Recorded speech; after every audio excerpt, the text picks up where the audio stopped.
and that would help the car turn right here. But unfortunately, when they do that, they're also running some very soft spring set up as Ricky Rudd tries to take over that lead. They're gaining negative camber. They're really pushing that tire in at the top and only running on about 4 inches of rubber on the inside of the right front tire.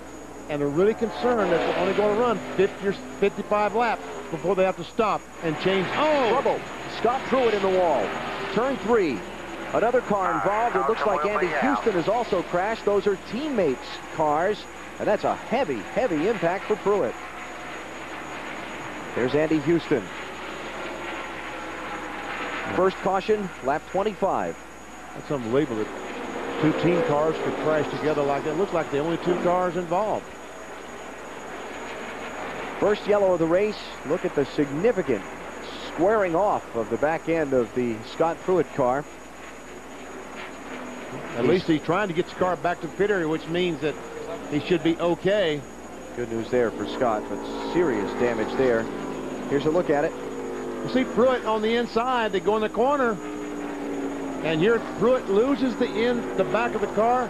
I guess he just barely touched the 96 as he was trying to correct the car, turn it back to the right, and just barely touched Houston to send him into a spin.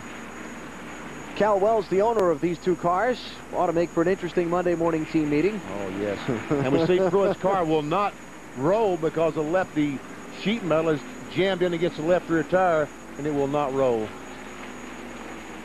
Pit road is closed because of where Scott Pruett's car has come to rest. There's Andy Houston climbing out of his machine. Good to see also. On to the first caution in the Pennzoil 400. You're watching NASCAR on NBC. Had 2 or 3 cars behind him, and our car just started out a little too tight, and I was trying to hang tough there on the outside. I don't know if he got loose underneath me or what happened, but we both spun. It's real unfortunate for PPI Motorsports and McDonald's. You know, I'm looking forward to a great season next year with them, and we'll just get ready to go to Daytona now. Well, guys, kind of a sour end to his 5th start here this year. Jeremy Mayfield leading on the restart. Here's Dale Jarrett challenging Jimmy Spencer for 3rd, but he's going to, oh, trouble.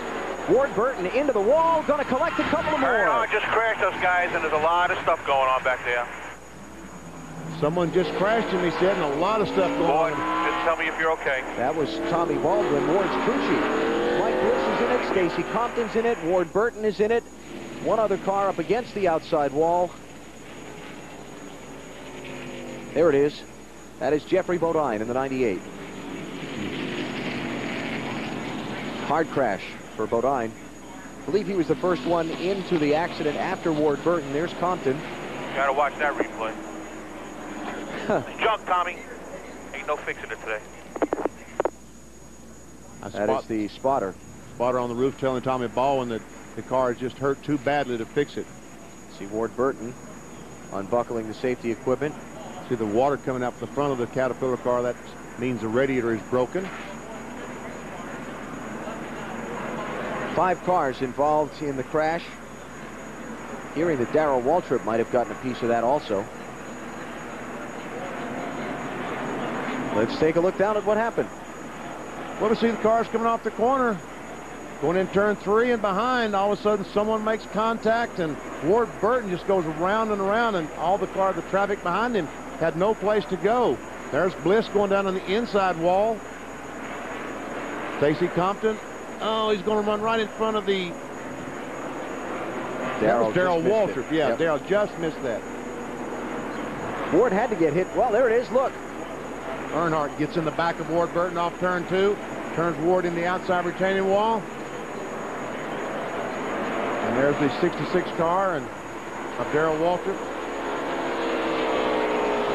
Another look. There's Terry Labonte, the green car. Pretty heavy contact between Mike Bliss and How did Ken Schrader get through the middle of that? Sorry, Benny. It just startled me that he made it through the smoke. Back bumper of Ward Burton's car. This would be interesting. Just listen.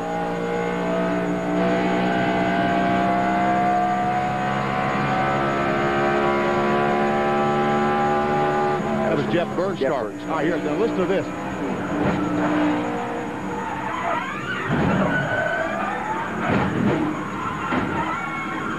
Oh. So you want to be a race driver. Not in situations like that, folks, you don't want to be.